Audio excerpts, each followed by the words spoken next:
Well, today's the day we ripped the LQ6 out of the Escalade, and I'm here with my buddy Gerardo, and you may have noticed him from a previous short. Come on, I gotta get to work! I'm fine, it's cold. Yeah, so that's the thing. You weren't a good motor for the Mustang, so now you're gonna power this Escalade. Yep. Don't fail me now. So we're gonna be doing it here in the street. This is working with what we got. I think we push this back a little more. I think this space is good enough to crawl underneath so we don't crawl into the traffic. And then start ripping stuff apart. What do you think? I think we should be able to get it done with no problem. We're gonna pull the fuel pump relay or fuse just so I can put it in neutral. Oh, you got it. Pump. This way we don't have to get fuel in the lines when we just push it back and I shift it into neutral. Nice and tight in there? Yep. I didn't hear anything. I didn't hear nothing cycle. We're good, we got the right one. All right. Why is it? Oh, okay, come on. Oh, it's the air suspension.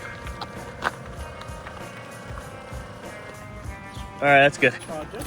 Another thing we're gonna do is once we get underneath the car, remove all the stuff we need to get underneath. We let the air out the tires.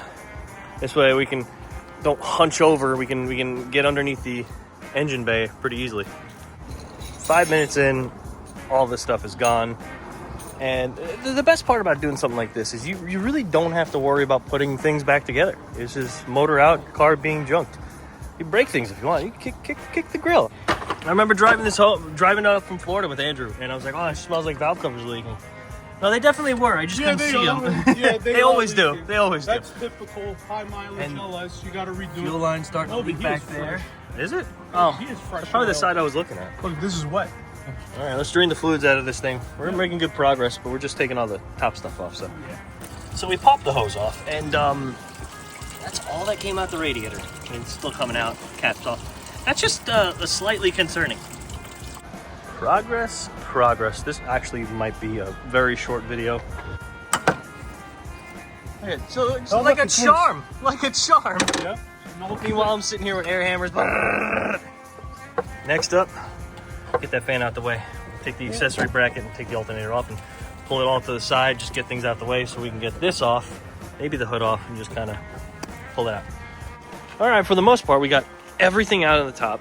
So now we're gonna get underneath and unbolt everything there, and then we're almost done. You know, get the headers out of the way, and then long block will come out. All right, we got her up in the air. Headers pulled to the side.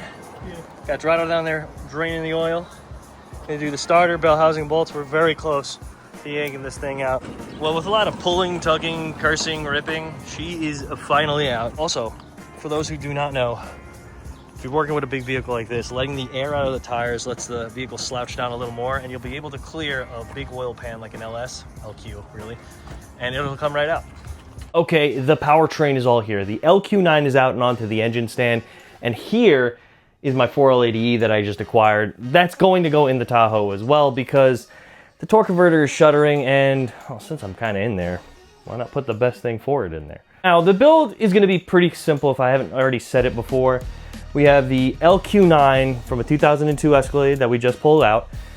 It's stock. It had great oil pressure. I was driving this thing daily for a little bit, and I'm going to do the traditional sloppy method of not touching that bottom end, keep all that magic inside there. What we're really gonna do is not something daily-able in terms of power adding.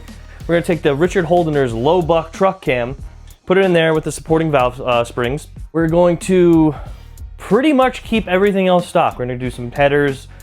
We'll do a Trailblazer SS intake manifold.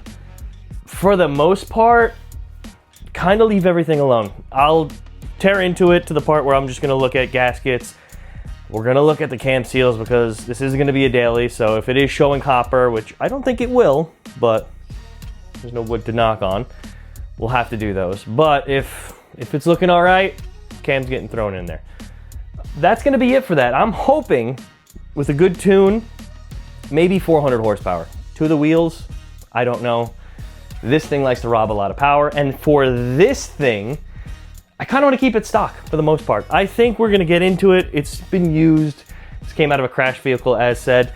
We're going to put, we're actually going to put a 23, actually I have to do my research on the torque converter. think somewhere between 23 and 3,000 is where they said is good for the setup I'm running and for a daily driver. We're gonna open this up, take a look in the insides, and then just replace the rubbers. I don't think I'm gonna go anything crazy. If this does make 400 horsepower to the crank or to the wheels, this 4L80 can hold it.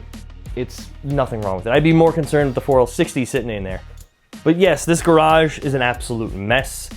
And what I think I'm gonna do before I start building any of this, which we will film, gonna clean up and organize my tools, because right now I pulled them out of my cart, threw them into a box, and now they need to go back into the tools, the toolbox. It's a mess. I mean, you can even see it back here. I don't wanna buy a new truck. That's why I'm doing this. I don't wanna get into debt with something new and it's gonna break. But yeah, I'll have all the power. I'll just make the power. I got a rust-free Tahoe. Thank you guys for watching. Stay tuned.